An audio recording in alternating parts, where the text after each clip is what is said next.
आपने मुझे इस विधेयक पे बोलने का मौका दिया। सबसे पहले तो मैं गर्व से कहता हूं, मैं हिंदू हूं, सौभाग्यशाली हूं कि राजस्थान जैसे खुशहाल भाईचारे वाले प्रदेश व भारत जैसे धर्मनिरपेक्ष देश का नागरिक हूं। भारत के संविधान ने सभी को समान बराबर अधिकार दिए। अगर मैं अधिकारों की बात करूं, अनुच्छेद 14 समानता का अधिकार देता है। अनुच्छेद 15 धर्म जाति के आधार पर भेदभाव निषेध का अधिकार देता है।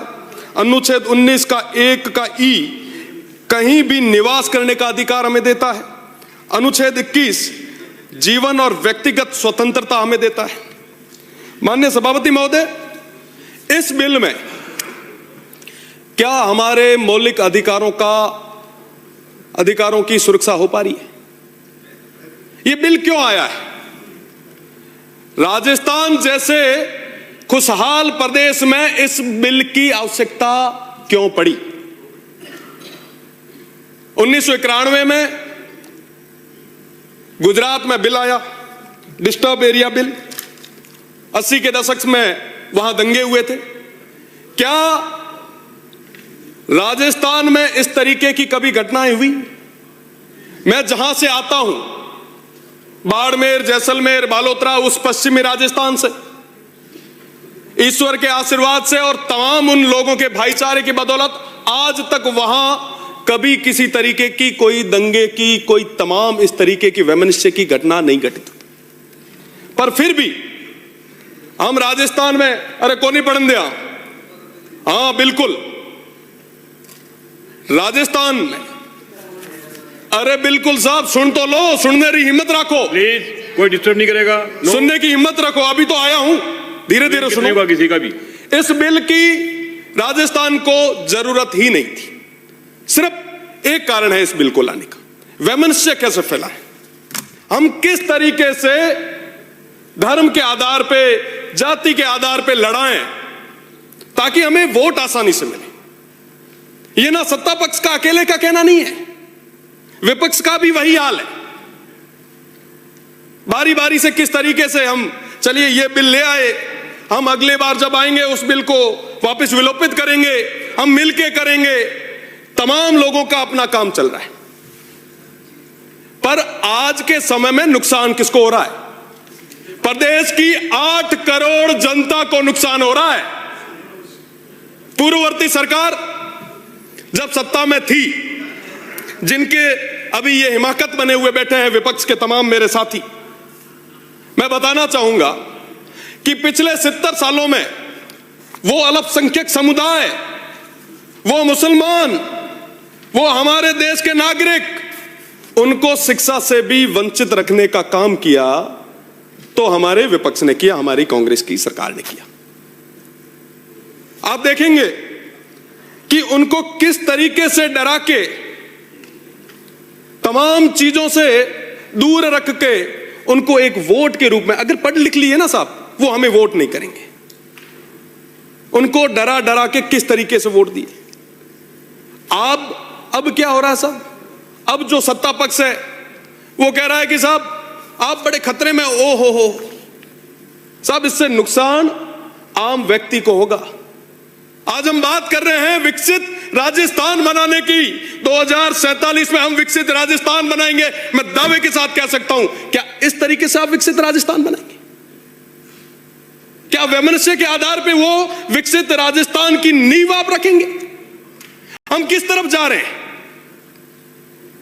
आज के समय में महंगाई पे बात होनी चाहिए, बेरोजगारी पे बात होनी चाहिए, शिक्षा के बात होनी चाहिए, चिकित्सा की बात होनी चाहिए। नहीं करेंगे साहब, उनसे वोट थोड़ी ना मिलता है। वोट तो इन तमाम बिलों से मिलता है। लड़े आपस में, सब चाहते हैं लड़े। इस तरीके से इस प्रदेश को बांटना आप बंद करें। मैं किसी की पैरोकारी नहीं करूंगा, पर हकीकत यह जाननी जरूरी है। मैं विधानसभा और लोकसभा दोनों का चुनाव लड़ा। मुझे दोनों ही चुनाव में अल्पसंख्यक समुदाय के वोट नहीं मिले, पर फिर भी मैं उनकी बात करूंगा। यही लोकतंत्र की खूबसूरती। ये जरूरत है इन तमाम विषयों पे बात करने की। हम जिस विकसित राजस्थान के सपने देख रहे हैं, इस तरीके से हम उस तरफ नहीं बढ़ पाएंगे। अगर हमें आगे बढ़ना है तो हमें भाईचारे और प्रेम के साथ आगे बढ़ना होगा। आज के समय में हमारा प्रदेश, हमारा देश सिविल वॉर की कंडीशन में आ गया है। आज के समय में भाई भाई के खून का प्यासा हो चुका है। हम तमाम लोग, चाहे पक्ष में बैठे चाहे विपक्ष में बैठे, हर 5वें साल जाकर इतना जहर डाल के आ जाते हैं कि 5 साल तक वो तमाम निचले तबके के वो लोग वो एक दूसरे की शक्ल देखना पसंद नहीं करते। और हम आराम से जयपुर और दिल्ली में उन तमाम कोठियों में बैठ के, साथ में बैठ के कॉफियां पीते। क्यों साहब उनके साथ ये कुठाराघात कर रहे हैं? आखिर क्या मिलेगा? वो अपने लोग हैं। आज के समय में भाई भाई को लड़ाने की ये राजनीति मुझे लगता है बंद होनी चाहिए। आप डबल इंजन की सरकार है। मेरा निवेदन है आपसे, पाकिस्तान में कई सारे हिंदू विस्थापित परिवार बैठे हैं और आज के समय में एक ही गोत्र के होने के कारण वहां पे शादियां तक नहीं हो पाई।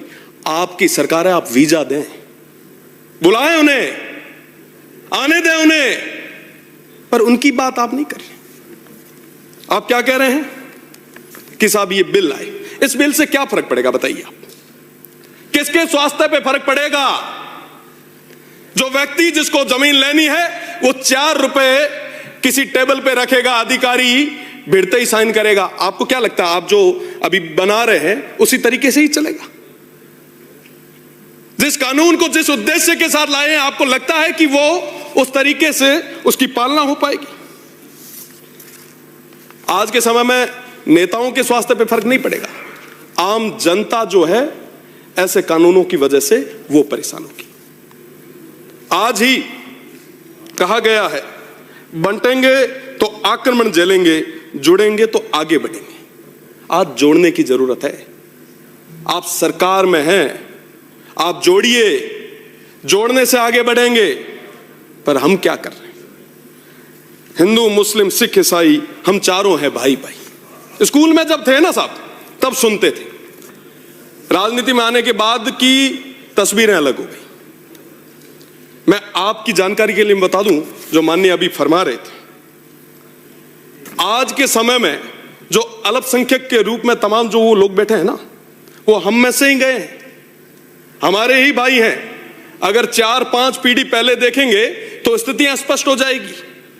मैं कहना चाहूंगा, भैया हो, चाहे मंगलिया हो, चाहे गज्जू हो, चाहे सावंत हो, चाहे जंज हो, चाहे सहता हो, चाहे सोरा हो, चाहे समा, समेजा, नोहड़ी, आलीसर, हालपोत्रा, जूनेजा, राजड़, ये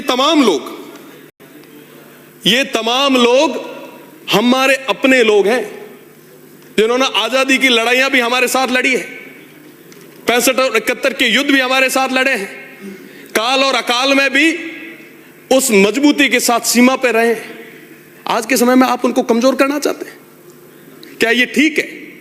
मैं पैरोकारी नहीं कर रहा हूं, मैं स्पष्ट रूप से कहना चाहता हूं कि अगर कोई देश का विरोधी है तो उसके खिलाफ सख्त कार्रवाई होनी चाहिए, पर जो देश का नागरिक है उसके मौलिक अधिकारों की भी सुरक्षा होनी चाहिए। राज आज है, काले जातो रहे हैं, ठाक होने पड़े। आज से पहले भी तमाम लोग आए थे, कोई स्थायी रहा क्या? एक समय था जब गांवों में अपनायत हुआ करती थी, प्रेम हुआ करता था, पर आज के समय में कितना जहर राजनीति से, चाहे मैं भी क्यों नहीं, हम सभी ने मिलके किस तरीके से अपनायत को चूर चूर किया है। मैं एक वाकया आपको सुनाना चाहता हूं। मैं जिस गांव में रहता हूं, मेरा गांव जो है दूधोड़ा, उसमें हमारे साथ राजड़ रहते हैं। यूनिवर्सिटी में हुआ करता था उस समय, दादाजी के साथ में एक बैठक में गया। हमारे अली खान साहब हुआ करते थे, वो देवलोक हो गए। वहां देखा कि मेरे दादाजी की आंखों में आंसू थे। आप विचार करो कितना प्रेम हुआ करता था। आज ये स्थितियां क्यों बन रही है? क्यों हम तुष्टीकरण और ध्रुवीकरण की राजनीति पे आ गए हैं? देखिए, मुझे तो 25 साल की उम्र में प्रदेश की देवतुल्य जनता, शिव की देवतुल्य जनता ने प्रदेश की सबसे बड़ी पंचायत दिखाई है। राजनीति, मेरा निवेदन है पक्ष के और विपक्ष के तमाम साथियों से कि अपने सिद्धांतों पे करें। उस बॉर्डर को मजबूत करने में तमाम लोगों का पूरा साथ और सहयोग रहा है। आज अगर वाकई आप चाहते हैं कि हम इस देश को विकसित बनाएं, इस प्रदेश को विकसित बनाएं, तो जोड़ने से बनेगा, इस प्रेम और भाईचारे से बनेगा। आप आगे तो आइए, पर आज के समय में हम भाईचारे को खत्म करते जा रहे हैं। ऐसे नहीं चलेगा साहब। ये प्रदेश अपना है, ये राजस्थान अपना है। इस राजस्थान को आगे तक ले जाने की जिम्मेदारी हम सभी की है। 2047 तक कितने लोग रहेंगे मैं ये तो नहीं कह सकता, भगवान आपको लंबी उम्र दे, पर 2047 तक अगर विकसित करना है तो हमको जोड़ के रखना होगा। हिंदू मुस्लिम की ये लड़ाइयां हमें बंद करनी होगी।